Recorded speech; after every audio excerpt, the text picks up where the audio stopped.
வணக்கம் ஃப்ரெண்ட்ஸ். இலக்கிய சீரியலில் நம்ம கார்த்திக் பார்த்தீங்கன்னா செம்ம கோவத்தில் இருக்கிறாங்க இந்த அஞ்சலி மேலே. இந்த அஞ்சலியா சும்மா வாய் சுழுவாக பார்த்தீங்கன்னா கர்ப்பமாக இருக்கிறேன் அப்படின்னு சொல்லி நாடகம் ஆடிட்டு போயிட்டா. இப்போ யாருக்கு மன உளைச்சல், கஷ்டம், வேதனை எல்லாருக்கும் அப்படின்னு பார்த்தீங்கன்னா நம்ம கார்த்திக்கு தான்.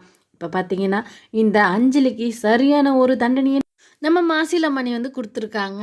இப்போ நம்ம இலக்கியாவுக்கும் ஃபோன் பண்ணி இந்த மாதிரி சம்மந்தி அம்மாவுக்கு ஃபோன் பண்ணலான்னா எனக்கு பண்ண முடியாத சூழ்நிலை இருக்குது. ஏன்னா அஞ்சலி என்னோட பொண்ணாக போயிட்டா. அவங்கக்கிட்ட எப்படி நான் பேசுவேன்? அதுக்காக தான் அவங்கக்கிட்ட ஃபோன் பண்ணி அவங்கக்கிட்ட மன்னிப்பு கேட்டுதான் சொல்லுமா அப்படின்னு சொல்லிட்டு நம்ம மாசிலமணி பார்த்தீங்கன்னா அழுகுறாங்க.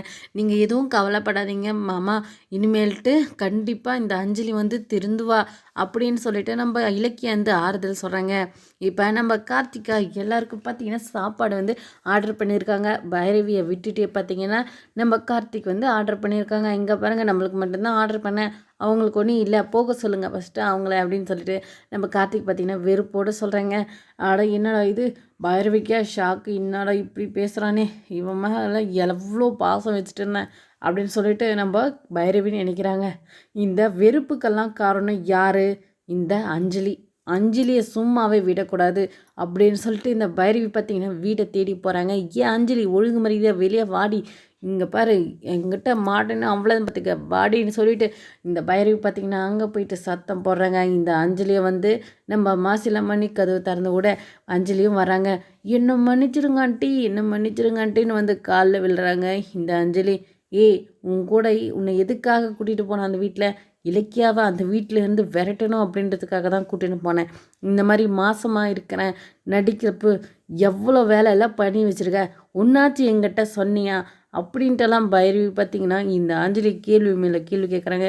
என்னை மன்னிச்சிருங்க ஆண்டி, இந்த இலக்கியாவை பழி வாங்கணும்னு சொல்லிட்டு நான் கண்ணு மூடித்தனமாக நடந்துக்கிட்டேன், என்னை மன்னிச்சிருங்க அப்படின்னு சொல்கிறாங்க. உன்னால் தான் என் பிள்ளைங்கள்லாம் என்னை வெறுக்கிறாங்க அப்படின்னு சொல்லிட்டு நல்லாவே ஒரு ரெட்டி 2 அடி அப்படி மாற்றி மாற்றி கொடுக்குறாங்க. இந்த நம்ம பைரவி அஞ்சலிக்கு என்ன பண்ணுறது, என்னை மன்னிச்சிடுங்க ஆண்டி அப்படின்னு சொல்லிட்டு வேண்டிக்க, இந்த மறுபடியும் வீட்டுக்கு கூட்டிகிட்டு போங்க ஆண்டி, கார்த்திகேயனை டைவர்ஸ் பண்ணிட்டான், சேர்த்துக்க சொல்லுங்க ஆண்டி அப்படின்றலாம் கெஞ்ச போகிறா. ஆனால் நீ எல்லாம் அந்த வீட்டுக்குள்ளே வரவே கூடாதுரி அப்படின்னு சொல்லிட்டு நம்ம பைரவியும் போக போகிறாங்க.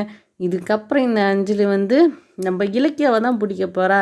இலக்கியா என்ன மன்னிச்சிடு இலக்கியா, நான் திருந்திட்டேன், இனிமேல்ட்டு எந்த தப்பு பண்ண மாட்டேன், கார்த்திகேயனை ஏற்றுக்க வைய இலக்கியா அப்படின்னு சொல்லிட்டு கெஞ்சி கூத்தாட போகிறாங்க. நம்ம இலக்கிய என்ன செய்ய போகிறாங்கிறத பார்க்கலாமே. இந்த வீடியோ பிடிச்சிருந்தா லைக் பண்ணுங்கள், கமெண்ட் பண்ணுங்கள், மறக்காமல் சப்ஸ்கிரைப் பண்ணுங்கள் ஃப்ரெண்ட்ஸ்.